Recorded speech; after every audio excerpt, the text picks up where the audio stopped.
पड़ोसी चीन और पाकिस्तान के साथ जारी तनाव के बीच भारत घरेलू इनोवेशन और विदेशी खरीद के जरिए एडवांस्ड ड्रोन टेक्नोलॉजी हासिल करके अपनी सैन्य क्षमता बढ़ाने की कोशिश कर रहा है। इसी कड़ी में डीआरडीओ ने 17 नवंबर को ड्रोन स्वार्म का प्रदर्शन किया। इस झुंड में 25 ड्रोन थे जो एक साथ उड़ रहे थे। स्वार्म ने कई परिस्थितियों का प्रदर्शन किया, जैसे किसी टारगेट को घेरना और सुनियोजित हमला करना।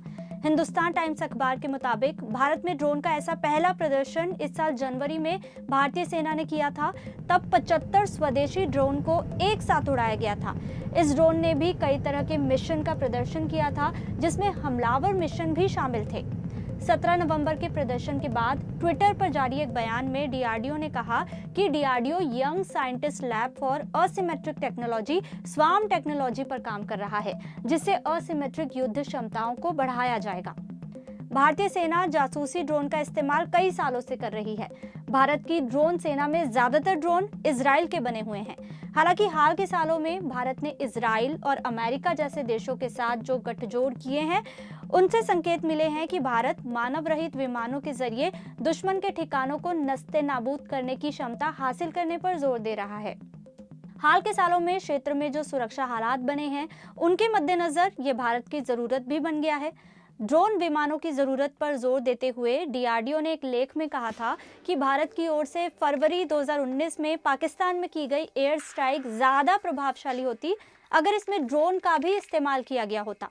भारत लंबे समय से ड्रोन का इस्तेमाल जासूसी से आगे बढ़कर हमलावर मिशन के लिए करना चाह रहा था।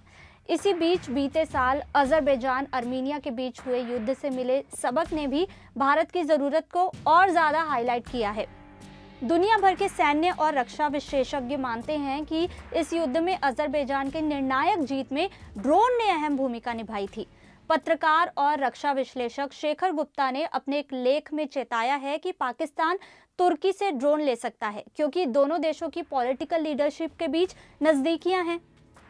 रिपोर्टों के मुताबिक इस साल अगस्त में भारत की कंपनी डीसीएम श्रीराम इंडस्ट्रीज ने तुर्की के ड्रोन निर्माता ज़ायरोन डायनामिक्स में 30% की हिस्सेदारी खरीदी है।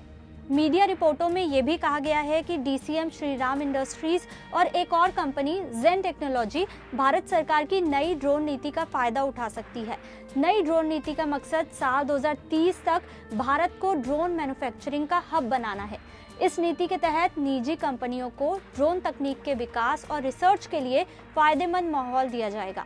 प्रधानमंत्री नरेंद्र मोदी ने ट्वीट करके भी कहा था कि नए ड्रोन नियम इस क्षेत्र में काम कर रहे स्टार्टअप और युवाओं की मदद करेंगे और नवाचार, तकनीक और इंजीनियरिंग में भारत की ताकत को मजबूत करके भारत को ड्रोन हब बनाएंगे।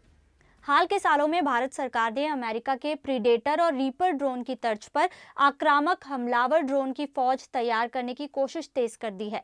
इसी के तहत भारत अमेरिका से MQ-9 रीपर ड्रोन के 20 स्काई गार्डियन और 10 सी गार्डियन वर्जन हासिल कर सकता है।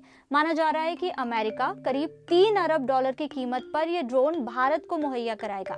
दैनिक जागरण की एक रिपोर्ट के अनुसार भारत ड्रोन का ये ऑर्डर इस साल दिसंबर तक भी दे सकता है। वहीं इंडिया टुडे की एक रिपोर्ट के मुताबिक भारत इजराइल निर्मित जासूसी ड्रोन हेरॉन पर भी हथियार तैनात करने की प्रोसेस शुरू कर रहा है। लगभग $40 करोड़ के प्रोजेक्ट के तहत भारत के साथ साझा प्रोजेक्ट में इजराइल इन ड्रोन पर लेजर गाइडेड बम और हवा से जमीन तक मार करने वाली मिसाइलें तैनात करेगा। इनके अलावा टैंक रोधी गाइडेड मिसाइलें भी लगाई जाएंगी। भारत में स्थानीय स्तर पर कई ड्रोन प्लेटफॉर्म हैं जो डेवलपमेंट और ऑपरेशन की अलग अलग स्टेज में हैं। इंडिया टुडे की एक रिपोर्ट के मुताबिक इनमें से भविष्य का सबसे बढ़िया ड्रोन एक बम वर्षक विमान होगा। रिपोर्ट के मुताबिक भविष्य की ड्रोन फोर्स का आधार बनने जा रहे इस ड्रोन के टैक्सी ट्रायल शुरू हो चुके हैं। अभी ये प्रोजेक्ट अपने शुरुआती चरण में है, लेकिन अगर कामयाब हुआ तो एक घातक लड़ाकू विमान के कद का ड्रोन होगा जो बमों के अलावा गाइडेड मिसाइल भी लॉन्च कर सकेगा। ये एडवांस्ड हथियारों से लैस होगा।